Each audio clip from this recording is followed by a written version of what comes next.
ভাষায় আমার সাথে কথা বলে, আমি তার রিপিটে কোনো কিছু বলিনি। দোকানে ক্ষতি হবে না, পুরো ভেঙে চুড়ে দিয়েছে। যারা ভেঙেছে তারা কারা, তাদেরকে অ্যারেস্ট করা হোক।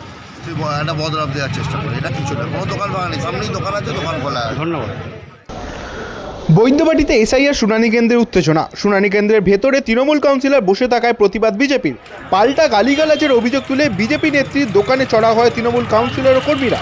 তৃণমূল কাউন্সিলর শতরূপা চক্রবর্তীর দাবি কয়েকজন বয়স্ক মানুষকে নিয়ে শুনানি কেন্দ্রে গিয়েছিলেন, সেখানে তাদের দাবি মতো রিসিভ কপি চেয়েছিলেন। বিজেপি নেত্রী সোমা দাস তার সঙ্গে অকথ্য ভাষায় কথা বলেন, তারই প্রতিবাদ করেন তিনি। বৈদ্যবাটি আরএমসিতে শুনানি চলছে। আজ ছিল চাপদানি বিধানসভার 22 নম্বর ওয়ার্ডের 113 নম্বর বুথের শুনানি। সে সময় এই ঘটনা ঘটে। উত্তেজনা ছড়ালে পরিস্থিতি সামাল দিতে পুলিশ আসে। শ্রীরামপুর থানার বিশাল পুলিশ বাহিনী এসে পরিস্থিতি নিয়ন্ত্রণে আসে, তবে শুনানিতে কোনো ব্যাঘাত ঘটেনি। বিজেপি নেতা দিলীপ সিং বলেন, আপনার এই বিএলওর থাকার দরকার, বা আমাদের এসডিও ভিডিও আছে, তারা অধিকারী থাকবেন, কিন্তু একটা জনপ্রতিনিধি কাউন্সিলর তারা ভিতরে কি করবে, বা যে কোনো দলের একটা নেতা ভিতরে কেন যাচ্ছে, সেটা যদি প্রতিবাদ করাটা অন্যায় হয়, সেই প্রতিবাদটা তো আমাদের মণ্ডল সভাপতি করেছে। সেই প্রতিবাদ করার পক্ষে যদি তার দোকান ভেঙে দেওয়া হয়, তাকে যদি মারধর করার চেষ্টা হয়, তাহলে আমরা বাংলার মানুষ কোথায় যাবে? বাংলার কি এইটাই সংস্কৃতি? সরকার কি এইটাই করতে চাইছে? তাদের ক্লিয়ার বোঝা যাচ্ছে কি এসআইআর হচ্ছে, তার ব্যথা লাগছে, তার ভুয়ো ভোটের জন্য এই রাজনীতি চলছে। একটা দোকানের ভ্যালু জানে, যারা ভেঙেছে তারা কারা, তাদেরকে অ্যারেস্ট করা হোক। এটা অভিযোগ করে কেস করা হোক। কোনো অভিযোগ দায়ের করেছেন? অভিযোগ নিশ্চয়ই দায়ের করবো।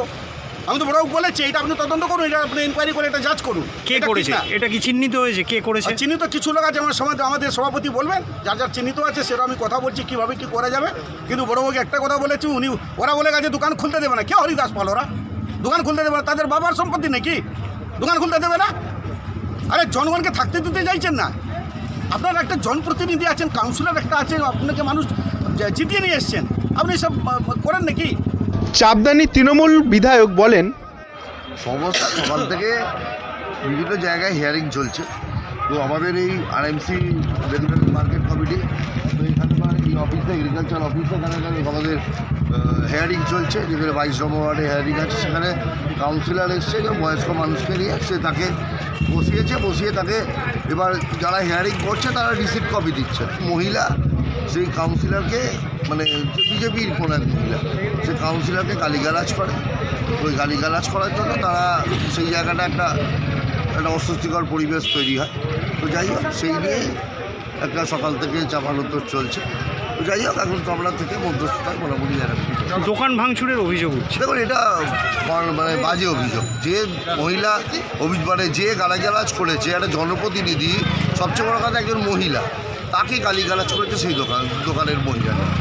তো সেটা বলাতে তার সাথে আপত্তিকর, মানে তার সাথে একটু কথাবার্তা ঝগড়াঝাটির মতো হয়। তো যার ফলে তারা সে একটা বদলাভ দেওয়ার চেষ্টা করে, এটা কিছু না, কোনো দোকান ভাঙা নেই, সামনেই দোকান আছে, দোকান খোলা আছে। ধন্যবাদ। উনি আমাদের বলেন তোমাদের জ্বালা ধরেছে, তাই তোমরা এখানে এসেছো। আমাদের নাকি জ্বালা ধরেছে? আমাদের কিসের জ্বালা ধরেছে? আমাদের জ্বালা নয়, জনসাধারণের জ্বালা। এই জ্বালার আগুন জ্বলবে 2026-এ ভোটে মানুষ জানিয়ে দেবে যে জ্বালা কাদের জ্বলছে, কারা জ্বলে পড়ে মরছে, সে আগুনের তাপ কিন্তু তাদের গায়েও লাগবে।